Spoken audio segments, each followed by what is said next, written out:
A Texas megachurch pastor that at one point was appointed by Donald Trump to be one of his spiritual advisors has been forced to resign his position from his megachurch over allegations that he had molested several decades ago a 12-year-old girl.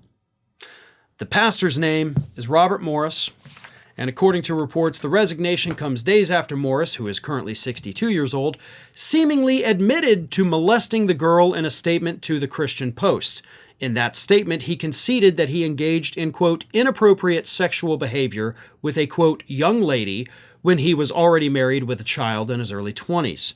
Morris didn't mention the girl's age, but his alleged victim, Cindy Clemishire, told the religious watchdog blog The Wartburg Express on Friday that she was only 12 when she was first sexually abused by Morris on Christmas Day in 1982.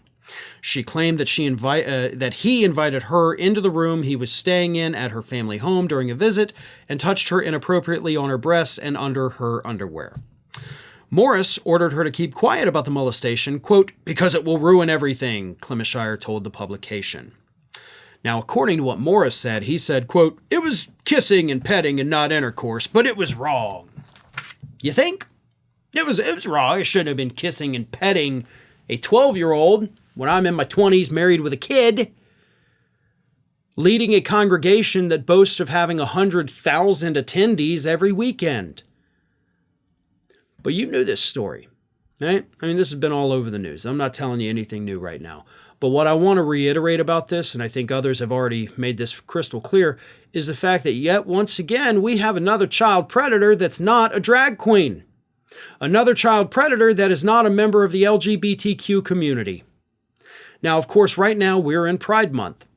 And to commence the start of Pride Month, just a couple weeks ago, Republicans were telling us we don't want to support a month that supports the groomers, right?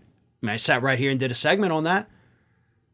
They still call these folks in the LGBTQ community groomers. They call drag queens groomers. Here's your groomers.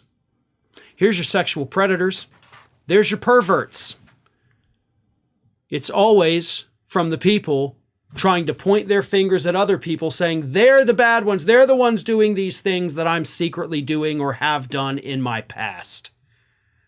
And that's what pisses me off about this. I don't know, maybe it would be safer if from now on we just go forward and anytime we hear someone call someone else a groomer, we can go ahead and assume that they're actually the groomer. You know, I mean, it would probably save us a lot of trouble, right? It would save us a lot of headlines. If we just go ahead and make those assumptions the way they do, we could probably weed out the real threat to our children here in the United States. It is a threat that is not coming from the LGBTQ plus community. It is not coming from drag queen story hours. It is coming from right there in our religious institutions and, of course, by extension, right from the Republican Party. Well, folks, we have crossed that 1 million subscriber milestone, but rest assured, we are just getting started here at Ring of Fire. So if you're not already, please do subscribe to the channel and make sure to like, share, and comment on the videos.